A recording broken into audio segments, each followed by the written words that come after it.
The Nova আর্কাইভের আজকের গল্পে পড়ছি সাংবাদিক ও সাহিত্যিক প্রচিত গুপ্তের মাস্টারমশাই গল্পটি। ঘর থেকে বেরিয়ে ডাক্তারবাবু কাশ্যপকে কাছে ডাকলেন। তার কাঁধে হাত দিয়ে নিচু গলায় বললেন, তোমার বাবার বেশি দিন বাঁচবেন না কাশ্যপ। আত্মীয় স্বজনকে খবর দাও, তারা শেষবারের মতো এসে মানুষটাকে দেখে যাক। মাস্টারমশাই নিজের যদি কোনো শেষ ইচ্ছে থাকে সেটাও জেনে নিও, পূরণ করবার চেষ্টা করো। একটু থামলেন ডাক্তারবাবু, মাথা নামিয়ে দীর্ঘশ্বাস ফেললেন।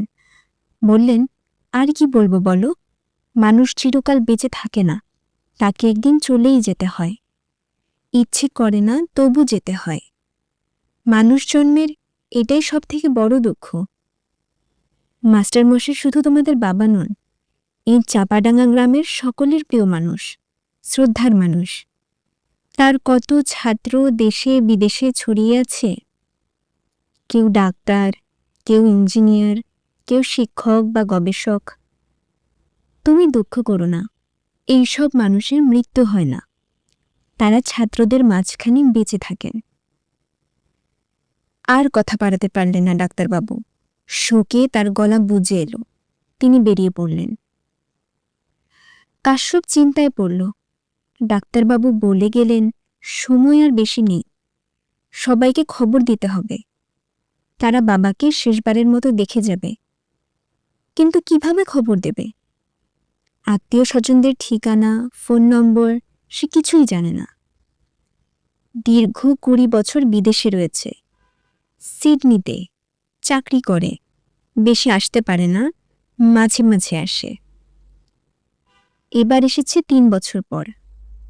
বাবার শরীর খারাপ শুনে এসেছে। কারো সঙ্গেই তার প্রায় যোগাযোগ নেই। কাশ্যপ বহুবারই বাবাকে সিডনিতে নিজের কাছে নিয়ে যেতে চেয়েছিল, বাবাই রাজি হননি। কেন রাজি হননি কে জানে। কাশ্যপের মা মারা গেছেন অনেক দিন হয়ে গেল। গ্রামের এই ছোট্ট বাড়িতে উনি একাই আছেন। বাইরে যাওয়ার কথা শুনলে বলেছেন, অসম্ভব, এই বাড়ি এই গ্রামের সঙ্গে আমার নারীর যোগাযোগ, এসব ছেড়ে যেতে পারবো না। তাছাড়া ওই যে স্কুলটা দেখছিস, চাঁপাডাঙ্গা হাই স্কুল, ওখানে আমি 33 বছর মাস্টারি করেছি। এই স্কুল বাড়িটা দিনের মধ্যে একবার না দেখলে আমি বাঁচব না। অনেক বুঝিয়েও লাভ হয়নি, বাধ্য হয়ে হাল ছেড়ে দিয়েছে কাশ্যপ। কিন্তু এখন কি হবে? বাবার ঘরেও এলো কাশ্যপ। মেঘনাথ সামন্ত চোখ বুজে খাটে শুয়ে আছেন। 81 বছরের বৃদ্ধ, গলা পর্যন্ত চাদরে ঢাকা, মাথাটা দুটো বালিশের উপর উঁচু হয়ে আছে। কে বলবে মানুষটার আয়ু শেষ হয়ে এসেছে? মাথার উপরের খোলা জানলা দিয়ে মুখে সকালের আলো এসে পড়েছে, ঝলমল করছে। যারা খুব ভালো মানুষ হন তাদের বেলাতে সম্ভবত এরকমই হয়। মৃত্যুর ছায়া মুখে পড়তে পারে না, সবসময় ঝলমল করে। কাশ্যপ খাটের পাশে রাখা মোড়ায় বসল। মেঘনাথবাবুর গায়ে হাত রেখে বলল, বাবা বাবা। মেঘনাথবাবু চোখ খুললেন। কিছু বলবি? কাশ্যপ একটু চুপ করে থেকে বলল, বাবা, তোমার কাছে একটা ডায়েরি ছিল না? ডায়েরি? কিসের ডায়েরি? একটা ছোট বাঁধানো ডায়েরি, যেখানে বড় মামা, জেঠুমনি, ফুলমাসিদের ফোন নম্বর, ঠিকানা সব লেখা ছিল। মেঘনাথবাবু দম টেনে বললেন, ওদের ফোন নম্বর ঠিকানা দিয়ে কি হবে? কাশ্যপ একটু থমকে গেল। কি বলবে? কোনো মানুষকে কি বলা যায়, তোমার সঙ্গে শেষবারের মতো দেখা করার জন্য সবাইকে খবর দেব? বলা যায় না। সে বলল, তোমার শরীরটা ভালো নেই, সেই খবরটাই বলবো। মেঘনাথবাবু হাসলেন। তার হাসি এখনো উজ্জ্বল। বললেন, কি হবে খবর দিয়ে? তারা আমাকে এই অবস্থায় দেখে দুঃখ পাবে। থাক, কাউকে খবর দিতে হবে না। কাশ্যপ মুহূর্তখানি চুপ করে রইল। গাঢ় স্বরে বলল, তোমার যদি বিশেষ কারোর সঙ্গে দেখা করতে ইচ্ছে করে তুমি বলতে পারো বাবা, আমি অবশ্যই যোগাযোগ করবার চেষ্টা করব। মেঘনাদ মাথা তুলে জানলা দিয়ে বাইরে তাকালেন। উদাস গলায় বললেন, যদি মনে আসে বলবো। দূরের কাউকে খবর দেওয়া না হলেও চাপাডাঙ্গা গ্রামের অনেকেই মাস্টার মশাইকে দেখতে এলো। আসাটাই স্বাভাবিক, মানুষটা এই গ্রামের জন্য কম করেননি। একদিন বিকেলে চাপাডাঙ্গা হাই স্কুলের মাস্টার মশাইরা সবাই দল বেঁধে এলেন। সঙ্গে এখনকার হেড মাস্টার মশাই বিশ্বম্ভর বাবু। মেঘনাদ বাবু খুব খুশি হলেন।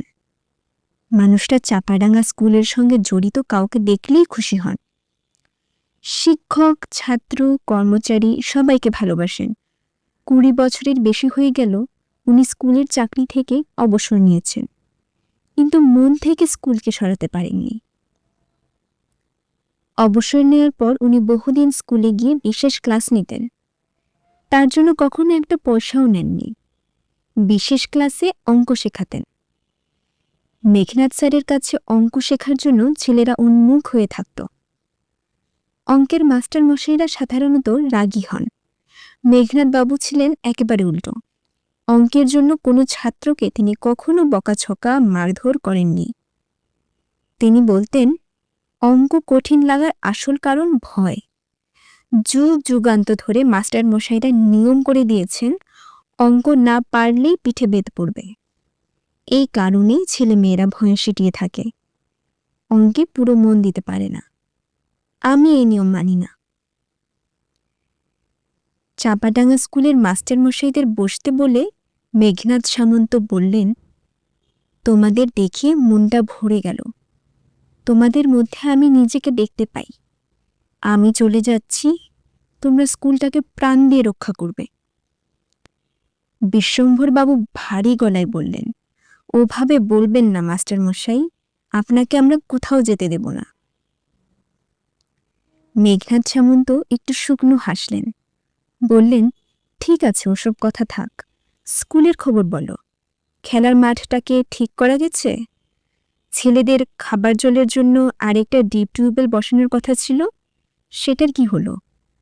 মাস 2 আগে শুনেছিলাম ক্লাস 9-10-এর বেঞ্চের অবস্থা মোটে ভালো নয়। মেরামত করেছ?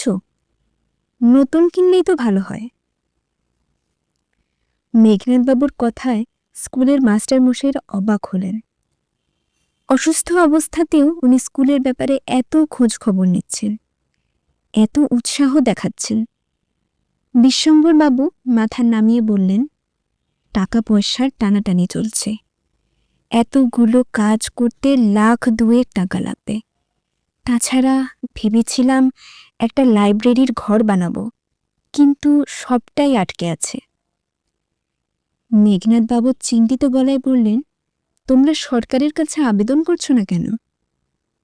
বিশ্বম্ভর বাবু বললেন, করেছি, এখনো কোনো সাড়া পাইনি। সেই আবেদনের চিঠি হারিয়ে গেছে কিনা তাও জানি না। আপনি তো জানেন মাস্টার মশাই, গাঁয়ের স্কুলের কথা সবার শেষে মনে পড়ে। মেঘনাদবাবু বললেন, ঠিকই বলেছ, আমার সময়ও এরকম সমস্যায় পড়তাম। একবার ক্লাস 8B এর ক্লাসরুমের ছাদ দিয়ে বৃষ্টির জল পড়তে লাগলো। আমি সরকারের কাছে চিঠি পাঠালাম, ছাদ মেরামতের জন্য টাকা চাই। সেই টাকা এলো বর্ষা পেরিয়ে শীতের শেষে। আচ্ছা, তোমরা ব্যক্তিগত উদ্যোগে কিছু টাকা তুলতে পারো না? আমার সময় কিন্তু আমি ঘুরে ঘুরে স্কুলের জন্য টাকা তুলতাম। চাপাডাঙ্গা গ্রামের ধনী মানুষদের বাড়িতে যেতাম, অনেকেই টাকা দিত। দোতলাটা তো ওই টাকাতেই হয়েছিল। বিশ্বম্ভর বাবু হেসে বললেন, মাস্টার মশাই, সেই দিন আর নেই। এখন ধনী মানুষরা আর চট করে স্কুল টুলের জন্য টাকা পয়সা দিতে চায় না। টাকা থাকলে অন্য জায়গায় লাগায়, যাতে টাকা আরও বাড়ে। তাছাড়া চাঁপাডাঙ্গায় আর ধনী মানুষ কে আছে? যারা ছিলেন বাড়িতে তালা দিয়ে শহরে চলে গেছে।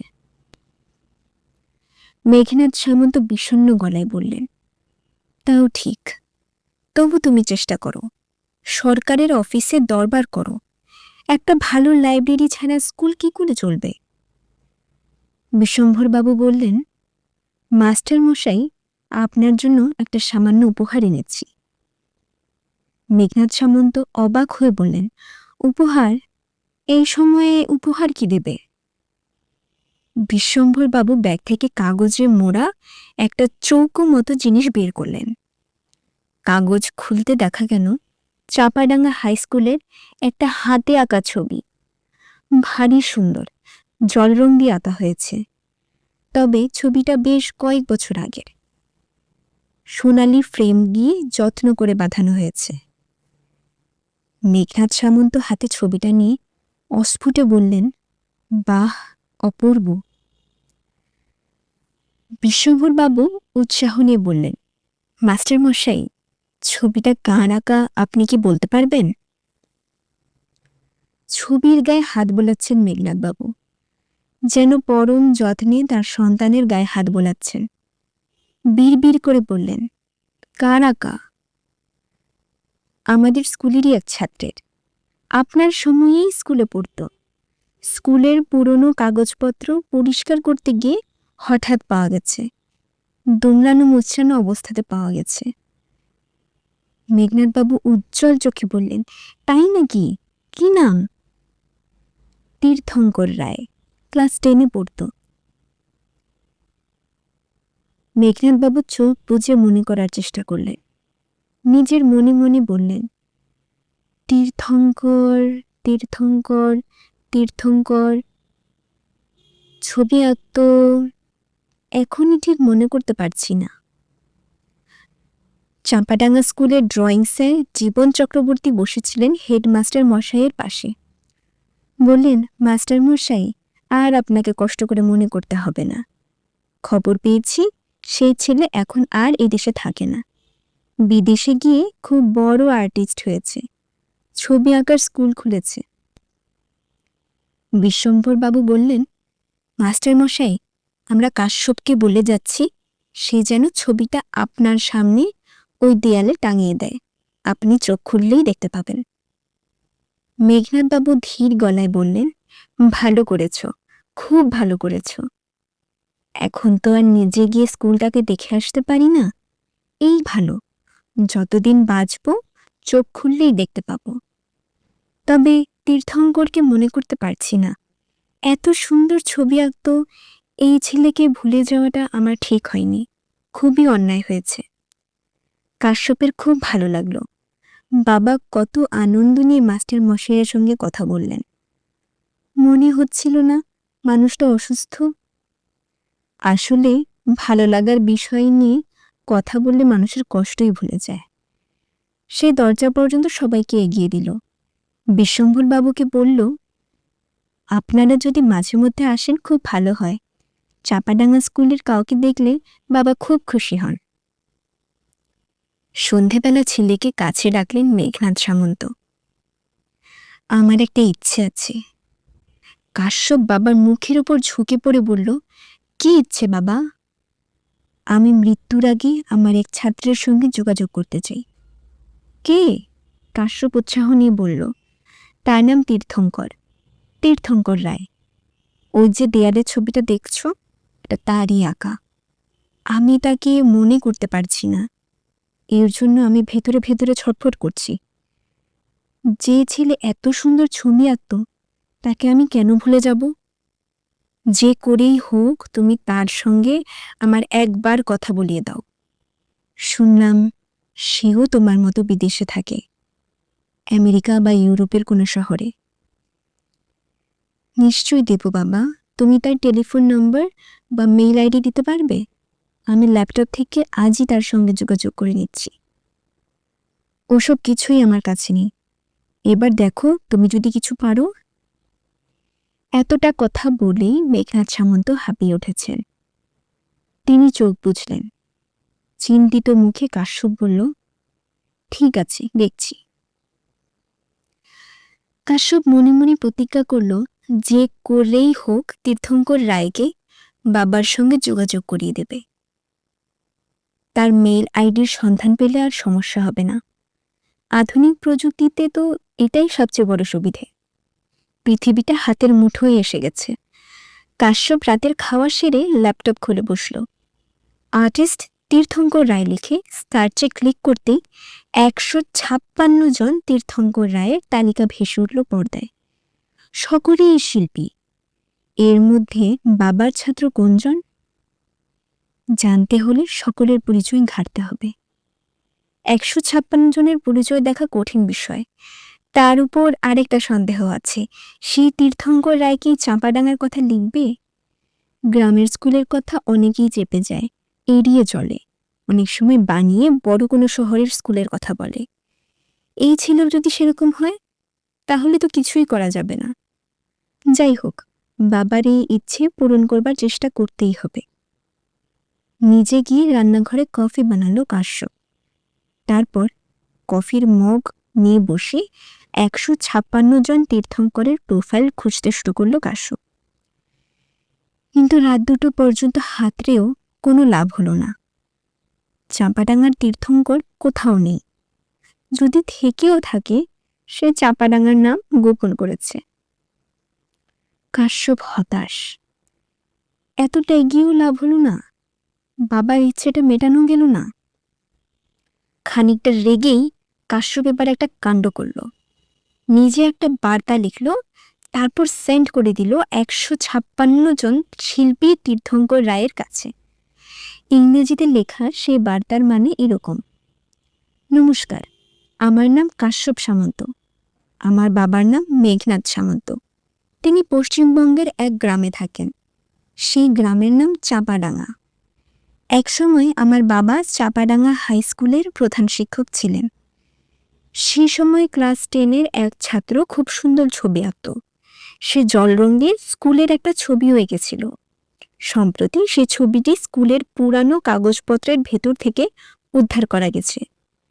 ছেলেটি নাকি এখন একজন বড় শিল্পী, বিদেশে আছে, কিন্তু বাবা কিছুতেই তাকে মনে করতে পারছেন না। আমার বাবা অসুস্থ, মৃত্যুশয্যায়। তার খুব ইচ্ছে ছেলেটির সঙ্গে তার একবার যোগাযোগ হোক। তার ঠিকানা, ফোন নম্বর, ইমেল আইডি আমরা কিছুই জানি না। আমি আপনার কাছে এই বার্তাটি পাঠাচ্ছি, কারণ সেই ছেলের নামও আপনার মতো তীর্থঙ্কর রায়।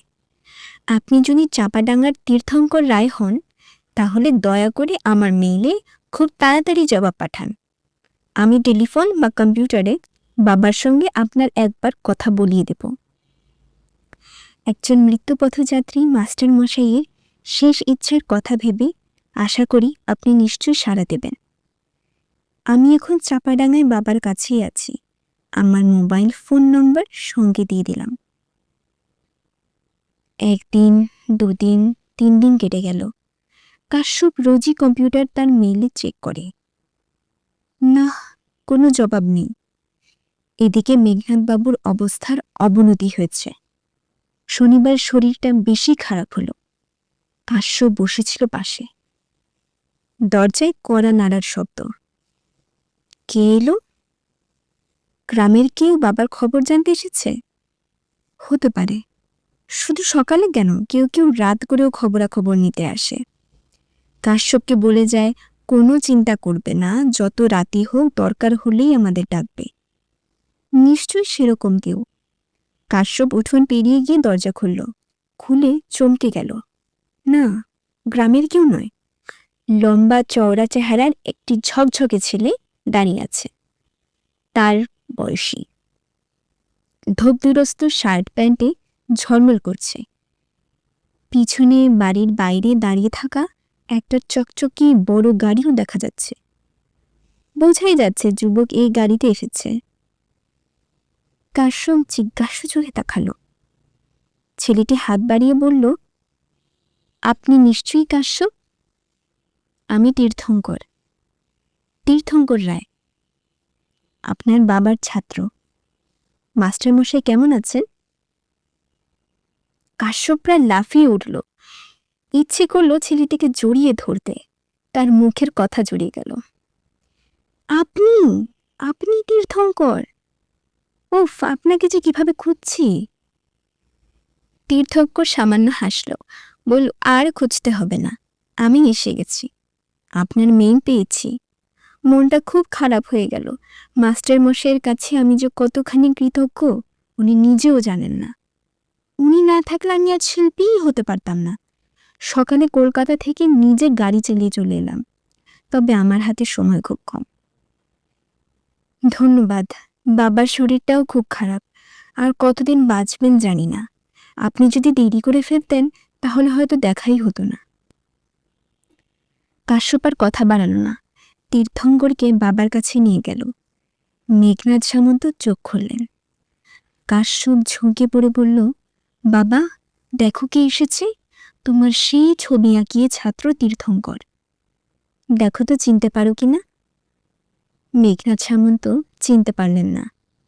তিনি জড়ানো গলায় বিড়বিড় করে বললেন, কেন এমন হচ্ছে, কেন আমি তোমাকে চিনতে পারছি না। তীর্থঙ্কর মেঘনাদ সামন্তর হাতটা ধরে বলল, সেটাই তো স্বাভাবিক মাস্টার মশাই, আপনার তো চিনতে পারার কথা নয়। অনেক বছর আগের কথা, আমার চেহারাও অনেক বদলে গেছে। তখন আমি হাফ প্যান্ট পরতাম, স্কুলের ইউনিফর্ম, কালো হাফ প্যান্ট, সাদা শার্ট। বালিশে শুয়ে আক্ষেপে মাথা নাড়লেন মেঘনাদ সামন্ত। বললেন, সে তো সবাই পড়ত, তবু তো অনেক ছাত্রকে চিনতে পারি। তোমার মতো একজন গুণী ছেলের কথা আমার অবশ্যই মনে রাখার কথা ছিল। আমার খারাপ লাগছে। তীর্থঙ্কর তার মাস্টার মশাইয়ের কপালে হাত রাখল। বলল, যাদের সঙ্গে আপনার নিয়মিত যোগাযোগ আছে তাদের হয়তো চিনতে পারেন। আপনি দুঃখ পাবেন না। আপনার আমাকে মনে না থাকুক, আমার তো আপনাকে মনে আছে। মনে আছে, ভূগোল ক্লাসে পড়া না শুনে ম্যাপ খাতার পাতায় ছবি এঁকেছিলাম, স্কুলের ছবি। ভূগোলের মাস্টারমশাই ধরে ফেললেন, রেগে আগুন। কান ধরে নিয়ে গেলেন হেড মাস্টার মশাইয়ের ঘরে। আপনি ছবি দেখে কটমট করে আমার দিকে তাকালেন। বললেন, সঙ্গে রং তুলি এনেছিস? আমি কাঁদো কাঁদো গলায় বললাম, না, রং কেনার পয়সা নেই। আপনি বললেন, ঠিক আছে, আমি রং কিনে আনাচ্ছি। আমি দারুণ ভয় পেয়ে গেলাম। বললাম, মাস্টার মশাই, আর কখনো করব না, ছবি আঁকবো না। আপনি ধমক দিয়ে বললেন, চুপ, এই ছবি এখনই এখানে বসে রং করবি, এটাই তোর শাস্তি। ভূগোল মাস্টার মশাই তো অবাক, এমন শাস্তির কথা তিনি কখনো শোনেননি। কান ধরে 10 বার উঠবস নয়, পিঠে 2 ঘা বেত নয়, তার বদলে পেন্সিলে আঁকা ছবি রং করা, তাও আবার নিজের পকেটের টাকা খরচ করে রং তুলি কিনে আনার ব্যবস্থা করলেন। আমিও শাস্তির মাথা মুন্ডু কিছুই বুঝতে পারলাম না। ভয়ে হাত পা ঠান্ডা হয়ে গেল। স্কুলের পিয়ন কাকু রং তুলি কিনে আনার পর আপনার ঘরে বসে ছবি রং করলাম, চোখের জল মুছতে মুছতে। মাস্টারমশাই আপনি চলে গেলেন ক্লাস নিতে। কাশ্যপ বলল, চোখে জল কেন? তীর্থঙ্কর হেসে বলল, বাহ, তখনও তো আমি জানি এরপরেই আমার বিরাট কোনো বিপদ আসছে। মেঘনাদ সামন্ত নিচু গলায় বললেন, তারপর?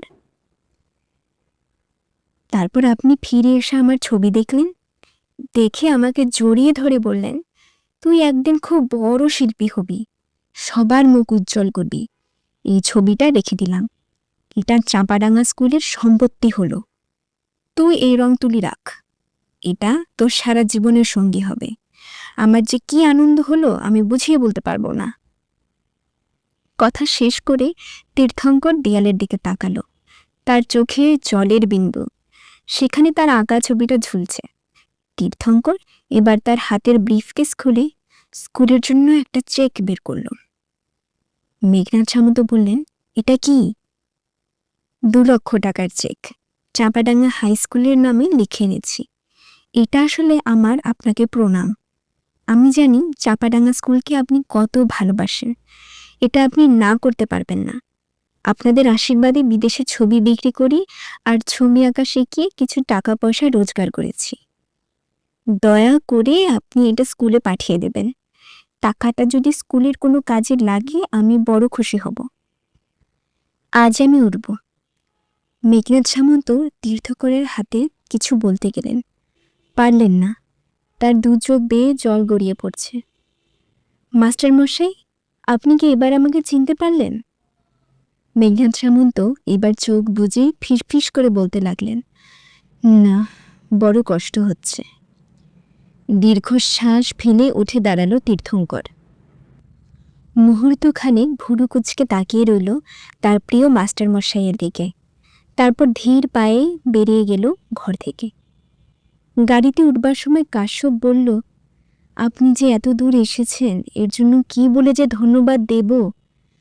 কিছু মনে করবেন না, বাবা যে অবস্থায় আছেন তাতে অনেকদিন আগে দেখা কাউকে মনে করাটা তার পক্ষে কঠিন। অন্যমনস্কভাবে তীর্থঙ্কর বলল, আমি কিছু মনে করছি না, উনি কষ্ট পাচ্ছেন এটাই খারাপ লাগছে। তীর্থঙ্করের গাড়ি চলে যাওয়ার পর বাড়ির বাইরে কিছুক্ষণ দাঁড়িয়ে রইল কাশ্যপ। এমন মানুষ আজও আছে? উঠোন পেরিয়ে বাবার ঘরের দিকে এগিয়ে গেল কাশ্যপ। আজ সারা দিন সে বাবার পাশেই থাকবে। চাঁপাডাঙ্গা স্কুলের একটা খবর দিতে হবে, তীর্থঙ্কর রায়ের চেকটা নিতে হবে। ভাবতে ভাবতে বাবার ঘরের দরজার কাছে পৌঁছে গেল কাশ্যপ। তারপরে থমকে দাঁড়ালো। এ কি, ঘরেও কে বসে আছে? কে? ছোট একটা ছেলে, সাদা জামা, কালো প্যান্ট, স্কুলের ইউনিফর্ম পরেছে যেন। বসে আছে মেঘনাদ সামন্তর মাথার কাছে। পায়ের আওয়াজ পেয়ে মুখ ফেরালো ছেলেটা। ঠান্ডা একটা স্রোত শির দ্বারা বেয়ে নেমে গেল কাশ্যপের। মুখটা সে চিনতে পেরেছে, তীর্থঙ্কর রায়। কাশ্যপের চারপাশ অন্ধকার হয়ে গেল। সে দরজা ধরে মেঝেতে বসে পড়ল। মেঘনাদ সামন্ত মারা গেলেন সেদিন দুপুরে। মুখে কোনো কষ্টের ছাপ নেই, যেন দীর্ঘ জীবন তাকে পরম তৃপ্তি দিয়েছে। পরদিন সকালের খবরের কাগজে একটা ছোট্ট খবর পড়ল কাশ্যপ। খবরের শিরোনাম, শিল্পীর মৃত্যু। লন্ডনে এক ভয়ঙ্কর পথ দুর্ঘটনায় তীর্থঙ্কর রায় নামে এক বাঙালি শিল্পীর মর্মান্তিক মৃত্যু হয়েছে। চাঁপাডাঙ্গা গ্রামের এক অখ্যাত গ্রামে এই শিল্পী তার বাল্যকাল কাটিয়েছিলেন। তার পরিবারের সদস্যরা জানিয়েছেন, দুর্ঘটনার দিন তিনি বাড়ি থেকে বেরিয়ে হিথ্রো বিমানবন্দরে যাচ্ছিলেন। কারণটা বড় অদ্ভুত। তিনি দুদিনের জন্য দেশে যাচ্ছিলেন তার পুরানো চাঁপাডাঙ্গা গ্রামে। সেখানে তার স্কুলের এক শিক্ষক খুব অসুস্থ, তিনি নাকি তাকে দেখতে চান, সে কারণেই। কাশ্যপ কাগজ ফেলে উঠে পড়ল। আলমারি থেকে চেকটা বের করল। চেকের উপর দুর্ঘটনার দিনের তারিখ। কাশ্যপের সারা শরীর ঝিনঝিন করে উঠল। দ্য নোভা আর্কাইভের আজকের গল্পটি আপনাদের কেমন লাগলো তা কমেন্ট করে জানাবেন। সকলকে ধন্যবাদ।